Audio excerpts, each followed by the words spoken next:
बिस्मिल्लाहिर्रहमानिर्रहीम, अस्सलाम वालेकुम।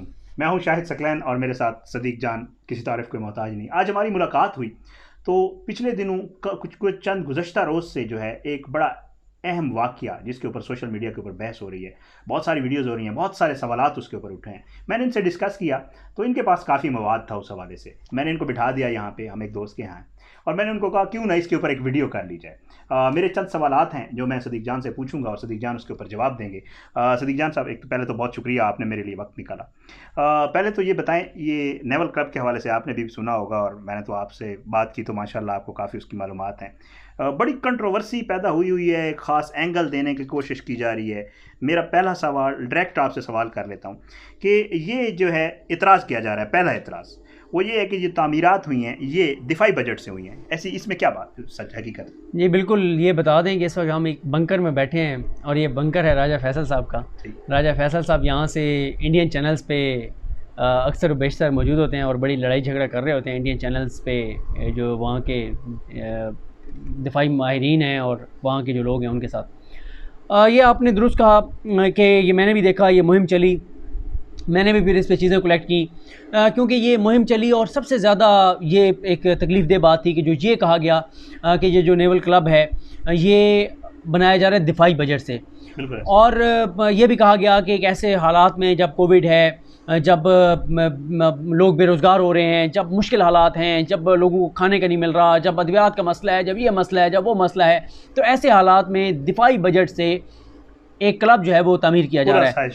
अच्छा, मैंने इस पे चेक किया तो पहली बात तो यह है कि ये दिफाई बजट में से नहीं बनाया जा रहा। जो नेवी के ऑफिसर्स हैं उनका एक फ़ंड होता है, यानी अगर मैं आपको मिसाल के तौर पे बताऊं कि हर ऑफिसर के मिसाल के तौर पे तनख्वाह में से 1000 रुपये कटता है। तो अगर 10,000 जो अफसरान हैं और 1,000 हर अफसर के तनख्वाह से कटता है तो आप खुद अंदाज़ा लगाएं कि वो कितना जमा होता रहता है।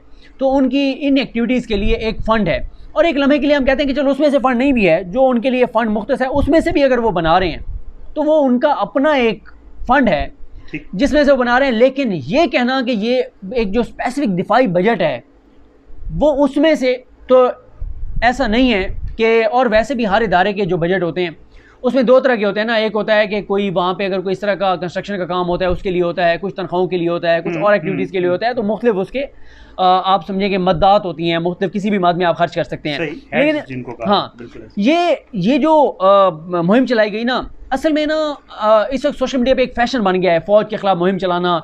आप एक बात शुरू करते हैं तो एक पूरा एक तबका है, एक ग्रुप है 40-50 लोगों का, कि वो हर चीज़ फ़ौज पे डालने की कोशिश करते हैं। फैशन है, ठीक है, हर चीज़ फ़ौज पे डालने की। और बदकिस्मती ये है कि इसमें से बहुत सारे ऐसे लोग जो जिनको पता नहीं होता कि ये मुहिम क्यों चल रही है, कौन है इसके पीछे, वो भी इसका हिस्सा बन जाते हैं।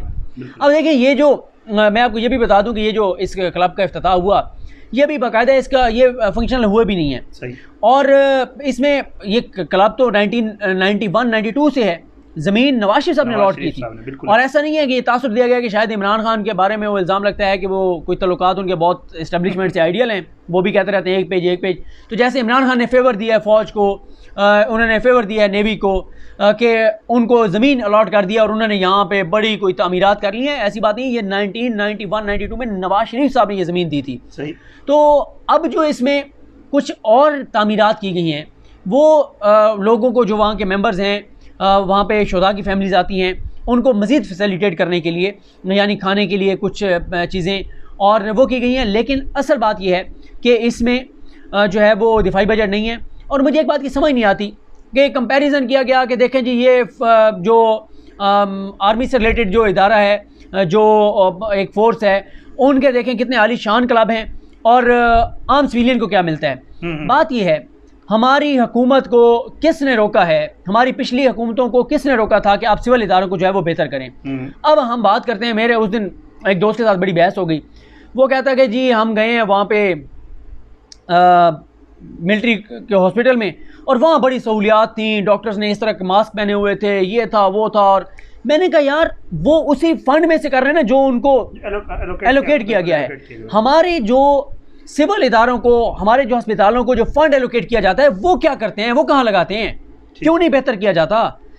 आर्मी के अगर इदारे बेहतर हैं तो वो डिसिप्लिन है भाई, वही डिसिप्लिन आप यहाँ पे ले आए अपने इदारों में तो ये भी बेहतर हो जाएंगे। तो किसने रोका है हमारे सिविल हुकूमत को कि हमारे वो सहूलियात दें, और उन सहूलियात आम पाकिस्तानी को बिल्कुल सहूलियात वही मिलनी चाहिए जो आर्मी के ऑफिसर्स को या उनके लोगों को मिल रही है। लेकिन देखिए उनका एक मैकेनिज़्म है, उनका एक मुनज़्ज़म तरीक़ाकार है, नेवी का अपना एक तरीक़ाकार है। तो अगर हमारी सिविल हुकूमतें भी और जो इससे पहले रहे हैं, अगर वो करप्शन और लूट मार करने की बजाय बिल्कुल लोगों पे और इदारों की बेहतरी पे लगाते तो शायद आज ये हालत हम जो है वो ना देख रहे होते। ये तो दिफाई बजट वाली बात होगी। अगला एतराज़ जो उसके ऊपर आ रहा है, बड़ी उसके ऊपर भी बहस हो रही है, वो किसी फैसले का जिक्र किया जा रहा है और कहा यह जा रहा है कि ये जो तामीरात की गई हैं ये गैर कानूनी है। इस हवाले से क्या है?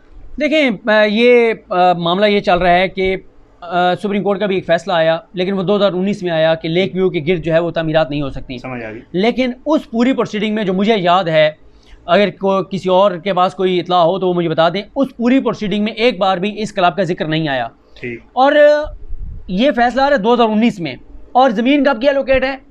1991-92 से। बिल्कुल है। ठीक है, यानी आज से 28 साल पहले। तो उस वक्त सुप्रीम कोर्ट में ऐसी कोई बात नहीं आई।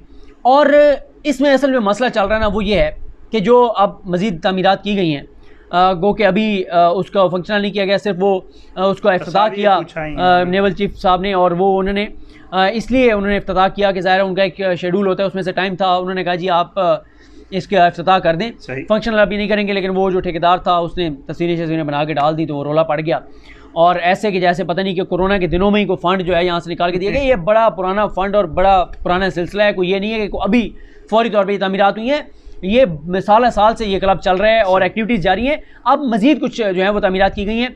इसमें एक NOC जो कि अभी मिलना है इस क्लब को, वो जो महकमा मालियात है उनकी जानिब से मिलना है, और उसके ऊपर मामला है। और ये असल जो बात है वो यही है कि जो ये तासुर दिया गया कि ये ज़मीन अब दी गई है, अब नहीं दी गई, नवाज शरीफ साहब ने दी थी। जो ये तासुर है कि पता नहीं कोई कोरोना के दिनों में को बहुत बड़ा फ़ंड दे दिया गया है, ऐसा भी नहीं है। जो ये तासुर है कि दिफाई बजट में से है, ये नहीं है। तो बाकी जो है वो करते रहें तनकीद, ज़ाहिर है उनको कुछ ना कुछ चाहिए होता है तनकीद करने के लिए। वो बहाना ढूंढ रहे होते हैं कि वो पाकिस्तान के उन इदारों को जो कि हमारे दुश्मनों को भी खटकते हैं, और बहुत सारे लोगों को का यहाँ पे पाकिस्तान में एजेंडा ये है कि उन इदारों को उनके ख़िलाफ़ नेगेटिविटी फैलाई जाए, लोगों में नफ़रत पैदा की जाए। देखें, आप अगर अपनी फ़ौज के ख़िलाफ़ नफ़रत पैदा कर देंगे तो ये हमारे दुश्मन की बहुत बड़ी फतह होगी। हमारी फ़ौज किस चीज़ पे खड़ी हुई है? हमारे ये इदारे किस चीज़ पे खड़े हुए हैं? लोगों के एतमाद पे, लोगों के प्यार पे, लोगों के भरोसे पे कि हमारे लोग मोहब्बत करते हैं उनसे, कि वो जाने कुर्बान करते हैं। वो अब आप ये देखें, फिर सैलाब आ जाए, ज़ल्ज़ला आ जाए, तूफ़ान आ जाए, कोई कश्ती डूब जाए, कोई इमारत गिर जाए, हर मामले में हम अपने इन इदारों को बुलाते हैं। बिल्कुल। और ये भी मैं आपको बता दूं कि ये जो क्लब जिसका बहुत ज़्यादा शोर बरपा है, इसमें जो ट्रेनिंग दी जाती है, जो टीमें यहाँ पर मौजूद हैं, ये वही टीमें हैं जो मुल्तान से लेके गिलगित बल्तिस्तान तक जितने लोगों के खुदा न खास्ता जो डूब जाते हैं, या कश्तियाँ डूब जाएँ, या कोई गाड़ियाँ गिर जाएँ, कोई भी मामला हो, उसमें यहीं से टीमें जाती हैं और वो जाके और रेस्क्यू ऑपरेशंस करती हैं। और इसी क्लब में जैसे मैंने कहा कि जो यहाँ पे जो शुदा की फैमिलीज़ रहती हैं, वो उनका आना जाना और हर इदारे का हक़ है। अब देखें ना, बोल्ट टीवी जब शुरू होने लगा था, पहले जब धूमधाम से शुरू होने लगा था, उन्होंने जो उसके अंदर उन्होंने जिम बनाए थे, और जो उन्होंने अपने लोगों को स्विमिंग पूल और जो कुछ, भाई वो इदारा है, उसके पास अपना फंड है, वो उसको खर्च कर रहे हैं अपने लोगों के लिए। सही। आप बिल्कुल, आपने मेरा एक अगला जो एतराज़ था लोगों का, उसका जवाब तो डायरेक्ट आपने दे दिया। अगला एतराज़ ये था कि सुप्रीम कोर्ट के फैसले के खिलाफ वर्जी है। सुप्रीम कोर्ट के फैसले की उसमें कोई डायरेक्ट बात नहीं थी, उसमें ये ज़रूर था कुछ एरियाज़ का कि यहाँ पे तमीरात नहीं हो सकती। लेकिन मैं यही कहूँगा कि ये भी तो देखना होगा ना कि भाई अगर 92 से 93 से चली आ रही हैं, तो अच्छा एक लम्हे के लिए चले हम एक मफरूज़े की बुनियाद पर बात करते हैं। हम ये कहते हैं कि अदालत ये कह देती है कि यहाँ पे नहीं बन सकता। अदालत, अब इस्लामाबाद हाई कोर्ट में कल भी समाअत है, वो कह देते हैं कि यहाँ पे नहीं बन सकता या तामीरात नहीं हो सकती, ठीक है, वो ख़त्म कर देंगे या यहाँ से शिफ्ट कर देंगे। असल चीज़ ये है कि ये जो नेगेटिविटी है ना, ये जो प्रोपेगेंडा है, वो जो असल जिसमें हम बात कर चुके हैं, वो ज़्यादा एक अच्छा। आपने इसमें बीच में एक बात कर दी माहौलियाती आलूदगी के हवाले से, और उसमें भी बड़ा जी एक पॉइंट लिया जा रहा है कि क्योंकि रावलपिंडी इस्लामाबाद को यहाँ से पानी जाता है, तो यहाँ पे पता नहीं कोई कश्तियाँ चलेंगी और सेलिंग होगी और बोटिंग होगी और पता नहीं क्या कुछ होगा, और गंदगी जो है गंदगी फैलेगी, तो माहौलियाती आलूदगी का बड़ा। देखें, एनओसी तो बहरहाल लेना चाहिए सही। और एनओसी लेना चाहिए और महकमा माहौलियात को बिल्कुल मुतमईन करना चाहिए। सुप्रीम कोर्ट में साकिब निसार साहब के दौर में भी ये मामला आया था और उस वक्त अब वो निकालनी पड़ेंगी वीडियोज़, जो वीडियोज़ उस वक्त सामने आई थी कि जो तबाही और बर्बादी थी और जिस तरह का पानी पिलाया जा रहा था आलूदा पिंडी के लोगों को। बिल्कुल। साकिब निसार साहब और सुप्रीम कोर्ट का हुक्म जो था, जो उमर बंदयाल साहब उसमें शामिल थे और इजाज़ुल हसन साहब शामिल थे, उनके हुक्म के बाद वाटर ट्रीटमेंट प्लांट जो है वो लगाए गए थे। सही, ठीक है। और ये भी अगर मुतमईन कर लेते हैं महकमा माहौलियात को कि वाटर ट्रीटमेंट प्लांट लगाए जाएंगे, जो भी प्रोसीजर है वो होना चाहिए। लेकिन मैं तो ज़ाहिर है उस बड़ी एक मुहिम की बात कर रहा हूँ जो कि इन पॉइंट्स को लेकर और मुहिम जो है वो चलाई गई। अच्छा, एक और जो इतराज़ है वो बहुत सारे लोगों का आ रहा है कि जी ये एक फैसिलिटी है जहाँ पे स्पेशली उन लोगों के लिए बनाई गई है जो नेवी से जिनका ताल्लुक़ है। सिविल लोगों के हवाले से बड़ी बात की जा रही है कि जी सिविल लोगों को कोई यहाँ पे दाखिला भी ममनू है और ऐसा समझा जाता है कि वो किसी और सियारे की मखलूक है और सिविलियंस का दाखिला नहीं है। इस हवाले से क्या देखें, इसमें मेरी कोई मुकम्मल मेरे पास इस हवाले से मालूमात नहीं है, लेकिन ये मुझे ज़रूर पता है कि ये क्लब जो है ना, ये बड़ा छोटा सा क्लब है। ठीक। और मखसूस मेंबरशिप है। अब देखें ना, हम चलें एक कंपैरिजन कर देते हैं, कंपैरिजन कर लेते हैं।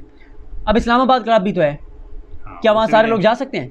बिल्कुल नहीं। सिविलियन है ना, जा सकते हैं सारे लोग? बिल्कुल भी नहीं जा सकते। 15 से 20 लाख रुपए उसकी मेंबरशिप है आम आदमी के लिए। बिल्कुल। और उसकी मेंबरशिप मिलती नहीं है। नहीं है, बिल्कुल ऐसे। मखसूस नशिस्तें खाली होती हैं, उसकी जगह वो करते हैं और वहाँ जब आप जाके देखते हैं तो आप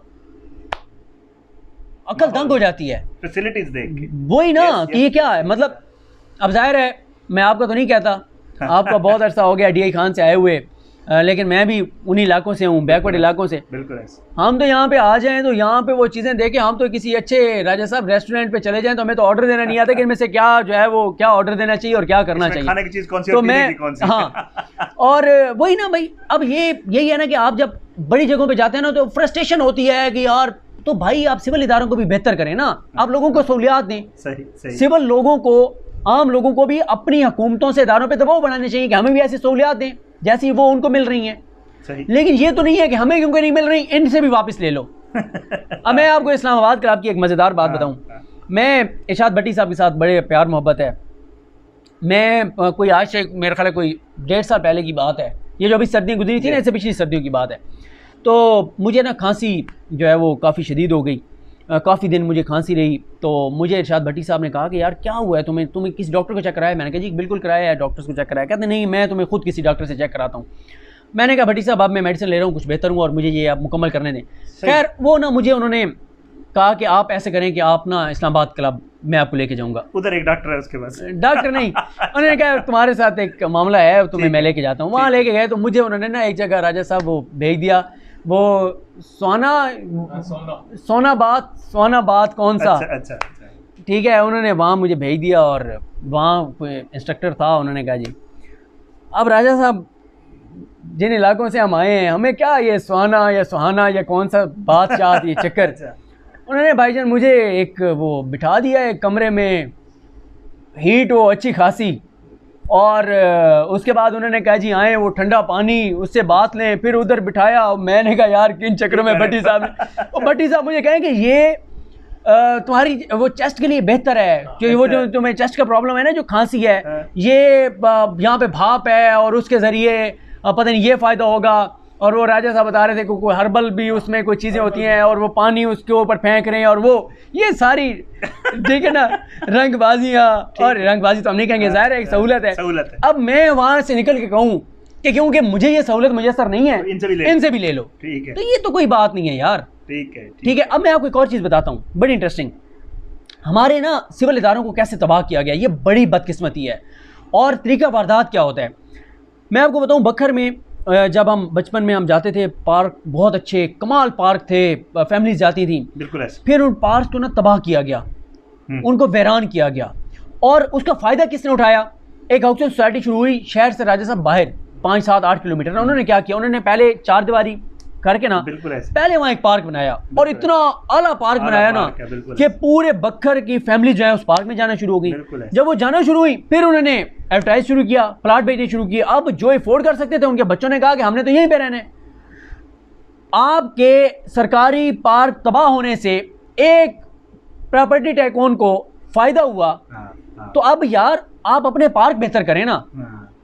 अब जब आप अपने, अब ये तो नहीं हो सकता आप कहें कि वो पार्क भी बंद कर दो, तो आप अपनी चीज़ें बेहतर करें, इदारों को अपने जो है वो बेहतर करें।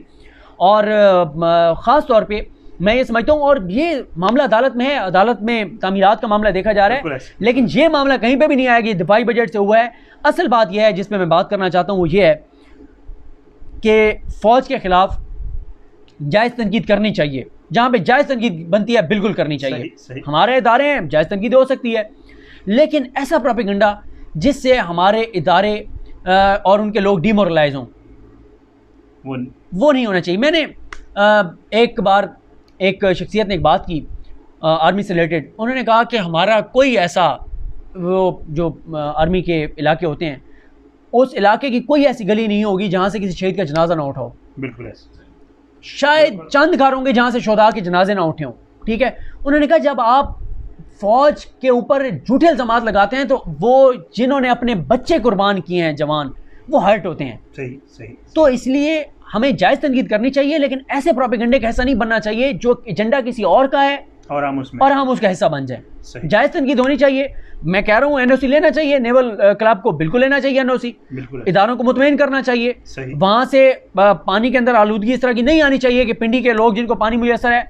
लेकिन मैं आपको बता रहा हूँ कि अगर लोगों ने वो हालत देखी हो जिन लोगों ने, कि साकिब निसार साहब के दौर में जब ये मामला आया था उनके सामने कि कितना आलूदा पानी फराहम किया जा रहा था, तो लोगों को अंदाज़ा होगा कि इस मुल्क के साथ हो क्या रहा था। अच्छा, आखिरी एक मेरी बात का जवाब दें, और वो ये है कि जी वो कहा यह जा रहा है कि CDA वाले बार बार नोटिस भेजते हैं और उधर से कोई जवाब नहीं आता, और क्या मेरा ये ख्याल है कि जो मेरी इत्तलात हैं वो यही है कि ज़्यादा मसला ये जो है ना महकमा मालियात की NOC का, उसका मामला ज़्यादा है। और NOC भी CDA भी उनको ये कह रहा है कि वो NOC हमें दें। उस NOC का वो प्रोसेस चल रहा है, कल अदालत में भी केस है, यानी आज यानी 23 को आज केस है, तो देखते हैं अदालत क्या इसमें अहकाम जारी करती है। तामीरात के ऊपर सवाल हो सकता है कि तामीरात ठीक हैं या नहीं हैं, हो सकती हैं या नहीं हो सकती, होंगी तो किस तरह होंगी, क्या SOPs होंगे जिनको फॉलो करना है। लेकिन प्रोपेगेंडा जो है ना, असल हमारा मकसद और बात करने का ये है कि वो प्रोपेगेंडा जो है वो झूठा था, जिसका मकसद इदारों को बदनाम करना, लोगों को उनके साथ उनसे बदजन करना, लोगों में नफ़रत पैदा करना, और इससे ये फ़ायदा होगा दुश्मन खुश हो जाएगा, हमारे ये इदारे कमज़ोर होंगे, लोगों की नफ़रत उनमें बढ़ेगी, वो डिमोरलाइज होंगे, तो बहुत नुकसानात हैं इन चीज़ों के। बहुत बहुत शुक्रिया सदीक जान, आपने मेरे लिए वक्त निकाला। वेलकम सर, बहुत शुक्रिया।